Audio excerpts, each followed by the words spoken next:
Hello students, this is Mr. Sims and we have today's lesson video, which is part of day 11 dealing with scale factors, and we've already done the first example about finding scale factor, but really the priority is how do we use scale factor and what's the most popular use.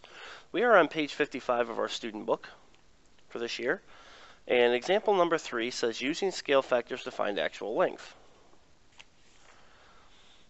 So big paragraph here, so if I'm reading for the gist, I'm going to go right to the end, and the question is, will the lot be big enough for the court he planned? And explain. Okay, so taking a minute, going through and read this, we talk about Vincent proposes an idea to student government to install a basketball hoop along a court marked with the shooting lines and boundary, yada yada. He presents a plan. After checking the school administrative, he's told that if it's approved, it will fit in an empty lot that measures 25 feet by 75 feet on school property. Will the lot be big enough for this planned court?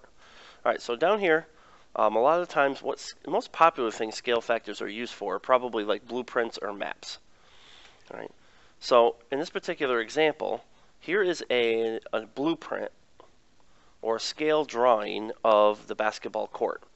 Okay, and he's made the scale drawing 2 inches by 1 2/3 inches.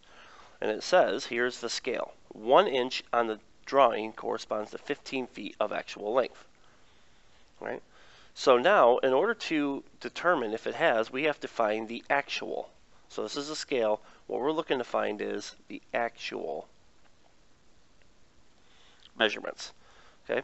So, based off the previous example in class, the idea for a scale factor is to take the scale measurement over the actual measurement.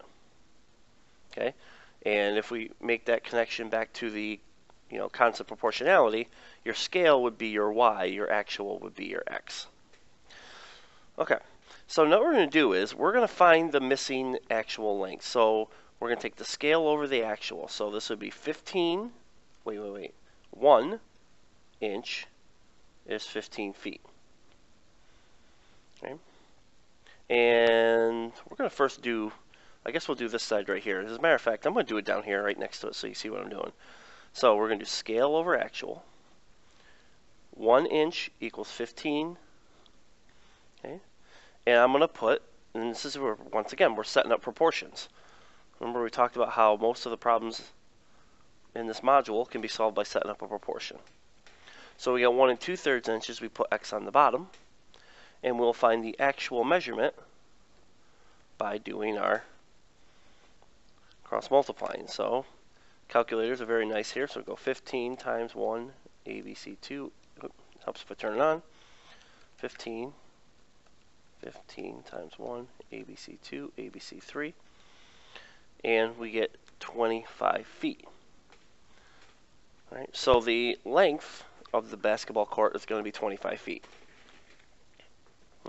Now we go down here to 2 inches. Now using our scale, 1 inch equals 15 feet. Now here's what's nice about using a proportion, is that it really doesn't matter how you do this. You could do 1 over 15, you could do 15 over 1. What does matter is making sure that you put this in the right spot. All right, so because this is inches, it has to go on top, and probably some of you, if not most of you, could do this without having to set a proportion up. 15 times 2 is 30, divided by 1 is 30 feet. So the actual measurements are going to be 25 by 30. So if I go back to the diagram here, it says, will the lot be big enough? It needs to fit on a 25 by 75 feet. So over here, I say, yes, it will, because the actual measurements will be 25 by 30. All right. So once again, just to kind of recap, you're really setting up a proportion to find scale drawings, to find the actual lengths. All right, let's just take a look at another example here to kind of hopefully maybe reinforce this. Okay, so we got example 4 on page 56. Find the actual length and width of the garden based on the given drawing. And then I'm going to add a little piece to this, is what is the perimeter of the actual garden. All right, so the garden, this is a kind of like if it was drawn on graph paper, this is the garden. Okay. All right. So the diagram shows represents a garden. The scale is 1 centimeter equals every 20 meters. Okay. Each square in the drawing measures 1 by 1. All right. So basically, what that means is that each one of these, this is 1 centimeter, this is 1 centimeter. So if I were to look at the dimensions on our drawing here, this would be from here to here would be 1, 2, 3, 4 centimeters. And this would be 1, 2, 3, 4, 5, 6, 7, 8 centimeters. Okay? And then our scale is 1 centimeter equals 20 meters. All right, now there's some of you that could probably figure out what the length and the width of the actual garden are going to be without having to set a proportion, but I'm going to go ahead and do that. So to find my width here, actually my length, or whatever you want to call it, 1 centimeter equals 20 meters. I'll put, now this is what's important, the 4 has to go on top. X goes on the bottom, cross multiply here, 20 times 4 is 80. 80 divided by 1 would be 80 meters. Okay. And then down here, if we set a proportion up, 1 centimeter equals 20 meters. 8 would have to go on top because it's centimeters. X goes on the bottom. 8 times 20 is 160. Divided by 1 is 160 meters. So the actual length is 160. The actual width is 80. Now, perimeter. So I'm just going to redraw the picture here so you see what's going on here. So here's what we've discovered.